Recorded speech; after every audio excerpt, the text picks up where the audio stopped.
ষোলতম অর্থ কমিশনের কাছে সরাসরি এডিসিকে অর্থ প্রদানের দাবি জানিয়েছে আইপিএফটি। রাজধানীতে আয়োজিত এক সাংবাদিক সম্মেলনে দলের রাজ্য সহ সভাপতি প্রদ্যুৎ কুমার দেববর্মা এবং সাধারণ সম্পাদক স্বপন দেববর্মা এই কথা জানিয়েছেন। এডিসিকে অর্থ না দেওয়ার অভিযোগ রাজ্য সরকারের বিরুদ্ধে আইপিএফটি নেতৃত্বের অভিযোগ, রাজ্য সরকার সরাসরি এডিসিকে অর্থ বরাদ্দ করছে না, যার ফলে এডিসি এলাকার নাগরিকরা সরকারি সুযোগ সুবিধা থেকে বঞ্চিত হচ্ছেন।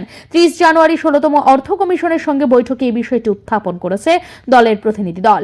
আইপিএফটি দাবিগুলি 125তম সংশোধনের মাধ্যমে সরাসরি এডিসিকে অর্থ প্রদান, রাজ্য সরকারের রাজস্ব দপ্তর থেকে ডিজাস্টার ম্যানেজমেন্টকে পৃথক দপ্তর হিসেবে গঠন, এডিসিতে গ্রাম পঞ্চায়েতের আদলে পৃথক ত্রিস্তরীয় ব্যবস্থা চালু করা।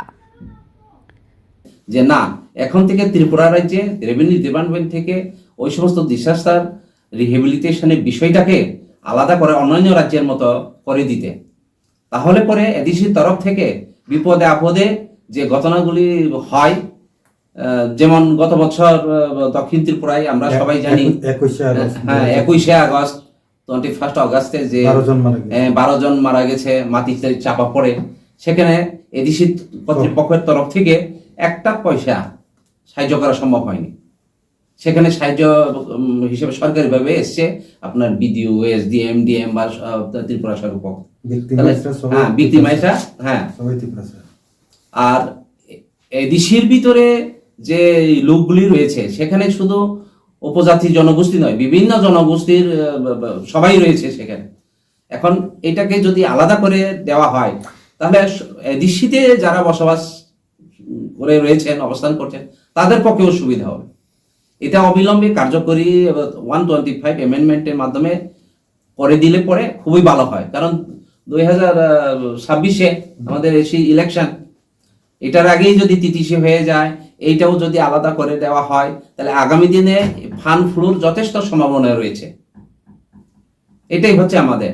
আর গ্রাম পঞ্চায়েতের এগেন্সে যে এখন ভিলেজ কমিটি রয়েছে পঞ্চায়েতে, সেখানে যে ভিলেজ সেক্রেটারি রয়েছে সেই হচ্ছে ওইখানে ইনচার্জ বা ভারপ্রাপ্ত থাকবেন, আর কেউ নয়, তার কোনো মিনিস্ট্রিয়াল স্টাফ নেই।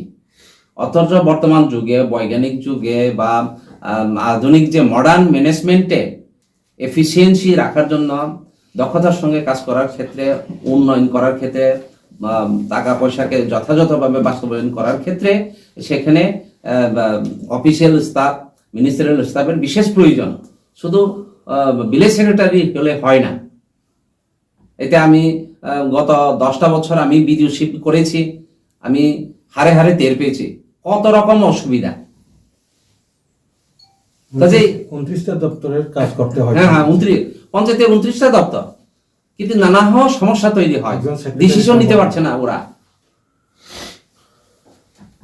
এই জন্য আমরা বলেছি যে এটা নির্দিষ্টভাবে যে এটাকে গ্রাম পঞ্চায়েত লেভেল অবধি নিয়ে যেতে হবে। এখানে ত্রিপুরা সরকারে যেগুলি হচ্ছে সেটাও ওইখানে হুবহু যদি আমরা ইমপ্লিমেন্টেশন করা যায়, আইনের প্রভিশন রয়েছে, এটাকে ওইখানে এনাক্টমেন্ট করলেই হয়, তাহলেই বাস্তবায়ন সম্ভব। ওভারঅল এডিসিকে টাকা দিতে হবে, মোর পাওয়ার করতে হবে, এই বললে হবে না। কিভাবে এডিসিকে ফান্ড ফ্লো করতে হয় এটাই আমরা সুনির্দিষ্টভাবে 16তম অর্থ কমিশনের প্রতিনিধিরা বিভিন্ন রাজনৈতিক দলের দাবি সনদ গ্রহণ করেছেন এবং তা পূর্ণাঙ্গ অর্থ কমিশনের কাছে পেশ করা হবে। এখন দেখার বিষয় এই দাবিগুলো কতটা গুরুত্ব পায় অর্থ কমিশনের চূড়ান্ত সুপারিশে। ব্যুরো রিপোর্ট, ঋদ্ধি নেটওয়ার্ক।